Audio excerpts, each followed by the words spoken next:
Hello, I'm Adam from WhatCulture.com, and I'm joined by my man, Zane from Wrestling with Regret. Brian, it's so good to see you. How's it going, man? Nice to see you again. It's been a long time. It has. Now, we did an interview last year. Yes. We lost the footage, so we're making it up to you by giving you another interview.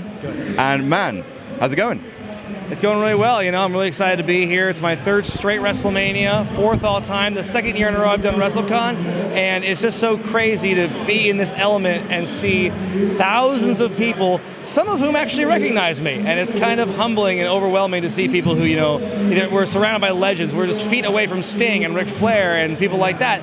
And like people at my table, 1 out of every 10 people, they're marking out for D'Lo and for James Mitchell, but they're also marking out for me. And it's just so insane because I'm just some guy in a funny suit on YouTube. I mean, it is a funny suit. Yes, it is. I mean, it's on theme for WrestleMania. Of course, we're in the Orange County state. Yes. Yeah. Good save. Yes, I got it. Yes. So of course, we want to know your predictions for the top 3 or 4 matches for WrestleMania. How about Universal, WWE, Roman Taker, and let's throw Cena and Maurice and Miz in there as well. Well, I think, you know, it's one of the, there's a lot of matches out there this year which feel like very obvious conclusions. Like, it would be insane. I mean, it'd be awesome, but also like totally out of left field if the Miz and Maurice actually beat John Cena and Nikki Bella on Sunday. I've bet on them. I think it's going to happen. I guarantee that Miz is going to win.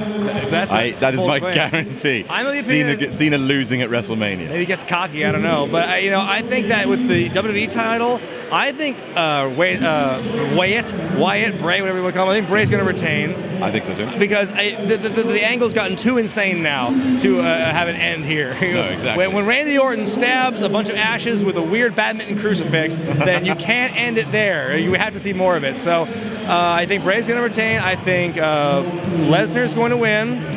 In a match that I pray to God is more competitive than what we saw at Survivor Series. Yep. And then with Reigns, I think Reigns is going to beat Taker. I think it's like, just these last couple of weeks, it's just like, oh, Taker, what are you doing, man? Like, it's not looking good. And you're not digging his wig. Oh God, he's wearing a Roman Reigns wig. It's weird. I don't know. Every year we count him out, though. Every year we say, oh my God, it's the worst he's ever looked. Retire immediately. We've been saying this for the last 5 years, and he keeps coming back, for better or for worse. So, I mean, I'd be very surprised if he came back. I'd be even more surprised if he won. So the reason why I wanted these predictions is I wanted to talk to you about the YouTube effect on wrestling fans, because it's something I've noticed in the last maybe year or so, just as we've become popular, yourself have become popular.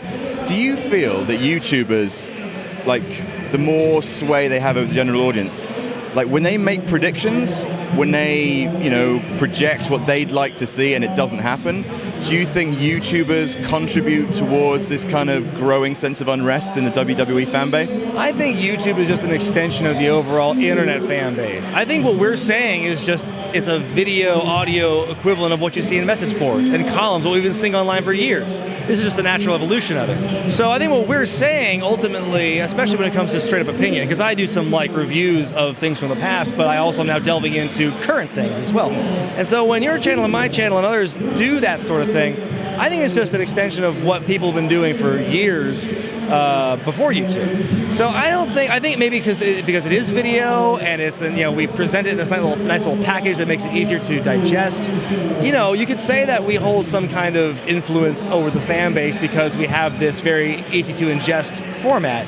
But I think overall what we're saying and the gripes that we as YouTubers have is really no different than what wrestling fans on the IWC have been saying for a long time at this point. Do you think the IWC, it's gotten to the point where I guess my question is how patient should internet fans be? Because I noticed, for myself, I noticed a bit of a lack of patience with fans. And that's, I think, partly, because every move that WWE makes, we analyze it because we know that the fans want to hear that and stuff. What do you think is the right balance in reviewing what you see and also kind of holding off to see where the story goes? Do you think the internet has struck the right balance there? That's a tough call. I think it's just more an extension of maybe not just wrestling, but society. We live in a very instant gratification society where we want to know what's happening right now, and so Yeah, I mean, I feel, and I'm guilty of this too, where I'll see something that kind of irks me on Raw or SmackDown, and I'll go, this is bull, this is not worth my time. But, then I'll recant that when further down the line, something interesting happens. Like, I was totally disinterested in the Orton-Wyatt feud back in the fall, and then when Orton joined the Wyatts, like, okay, now you have my interest. Like, and that's me just being impatient. And I think, I think in general, we are an impatient culture. We are an impatient fan base, especially with WWE, because we want it to do well. I think what it really boils down to, we want WWE to be good. We don't like talking crap about it all the time. It's great for our ratings and our views, but ultimately we like to see it do well because we like to watch good stuff. We don't want to feel like our time's been wasted. So I think it can be kind of a demanding thing, but at the same time, the fans are the pulse of WWE, I don't think we're ever going to get to a point where fans just react with dead silence when people they don't like are being introduced. We're never going to get dead silence for Roman Reigns, So, and fans, they can boycott shows, en masse. Probably the only other way we can really get our point across. So yeah, I think I'm kind of rambling here, but I think, we are kind of an impatient people, but I think it's not out of like hatred of the business. We want to see it do well, and so we're just trying to offer our live feedback as people. That's just Sting. As Sting just bumps into me. Yeah, that's fine. Oh, he touched me. But you know what I'm saying? It's like it's out of. We're just giving feedback. In a lot of cases, it's constructive criticism. I think I never try and just like bury and just talk trash. Sure. I always try and give constructive criticism. So it's a tough balance, though. I do think that's one of the reasons why I enjoy Wrestling with Wregret so much. It feels more like a celebration of wrestling. Like I was walking through WrestleCon, one of the fans stopped me and just saying like, I can't wait to hear you tear into WrestleMania 33. When it hasn't even happened yet, And like one of the things I enjoy about your channel is like it feels like much more of a kind of a lighthearted celebration of like you're a critic, of course you are, but like I do think it's important to kind of, like you say, constructive criticism and a celebration of wrestling. What, like, for example, like, as an optimist, maybe, what would you like to see from WWE in 2017? I think the one thing that's really missing from the product is unpredictability. Look at this year's WrestleMania card. At least half the matches, most people are able to say, that's happening, for sure. And, they might be wrong, but at the same time, as I feel the company has painted themselves into a corner where a lot of these matches do seem kind of academic before it even happens. And really, at this point, I feel it's more on them to say, okay, well, you already know what the matches are how they're gonna end. But what is on us and what we can do to make you change your minds or make you enjoy it is at least make the trip from A to B more enjoyable. Sure.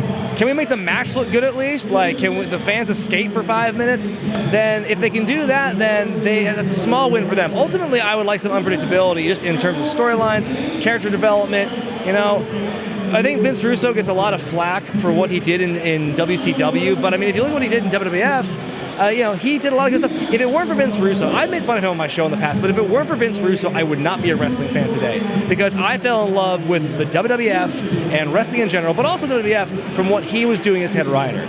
So he must have done something right. He had a lot of good ideas, and I like the idea of crisscrossing, intertwining storylines. Everything on WWE today feels so segregated. And I don't mean that racially. It's not a racial thing. I'm just talking about every division, like, the cruiserweights are separate from everything else. But not just the cruiserweights, the singles wrestlers, the tag team wrestlers. If a tag team wrestler is suspended or injured, that other guy doesn't do singles for a while unless you're Mojo Rawley for some reason. But if you're like one of the Usos and your other guy gets injured, you're not on TV doing your own thing. You're just gone. You're off television. I want to see wrestlers who are in tag teams, if that sort of thing happens, like integrate into the singles competition. I want to see tag teams and single wrestlers integrate. I want to see the women wrestlers, maybe not necessarily intergender stuff, but I want to see them involved in storylines with the men. They're all so just broken off into their own things. Everything feels like shows within a show, and none of them make sense. And that's the one thing. If we had some more integration and more unpredictability, I think it would make such a tremendous difference in the product. And finally, what's coming for Wrestling with Wregret in the year ahead? God, I just want to make sure people keep watching. I have a lot of stuff planned for the next few months. In April, we're going to be doing Animation Month, where I'll be reviewing all of the feature-length WWE cartoons with like Hanna-Barbera and Sony and stuff. Oh, are you doing the Jetsons? Yes. New Jetsons? I got that. I still have to watch that one. So we'll be doing the Flintstones one, the Scooby-Doo ones. Surf's Up 2 is on there, is on the dock. Yes, the much anticipated sequel to Surf's Up. Yeah, 7 years in the making. Yeah. My whole goal with my show has been to try and keep trying new things and keep trying to evolve. Like, if you told me 3 years ago I was going to do a cooking show on my channel, or if I was going to even do Raw reviews, I would have laughed at you. But I'm always trying to do different things in different ways, like comparing the two shows and trying to pick a winner. And like, how much more evolution will we see in 2017? I don't know, because it always kind of comes to me at random at times. I want to do more music videos. I want to do stuff like that. And I want to do more collaborations. I'd like to do more live shows beyond Internet Darlings Live, happening this Saturday at 4 o'clock. But we'll see. It's all just kind of like in my head, and we'll see what happens. I can't make any guarantees or promises, but these are things I'd like to do in the future for Wrestling with Regret. And like I said, I'll see you tomorrow. I'll be there at the Internet Darling show live at 4 p.m. at the Embassy Suites. Yes, on International Drive, just south of the big-ass Ferris wheel, the Eye of Orlando. Get your tickets at eventbrite.com. Also, tickets at the door if we still have some. They're going fast. It's ramping up as we get closer to the show, as people make their WrestleMania plans. So, and if you're watching this after the Internet Darlings happened, you'll be able to see the footage from that show on all of our channels, yes, right? All 7 of the channels that are represented on stage will have choice pieces of the show broken up and put out there as a big old cross promotion thing. So if you're a fan of any of those channels, Botchamania, JD from New York, Joe Cronin, WhatCulture, Wrestling with Regret, Going in Raw podcast, Grimm's Toy Show, you'll see something of that. And you might even become a fan of one of those other channels if you're not already. And how can people find you on Twitter, man? I'm on @ZManBrianZane, Facebook, Wrestling with Regret. Brilliant. And of course, I'm Adam from WhatCulture.com. Brian, thanks so much for talking to us. Thanks so much for having me. We'll see you soon.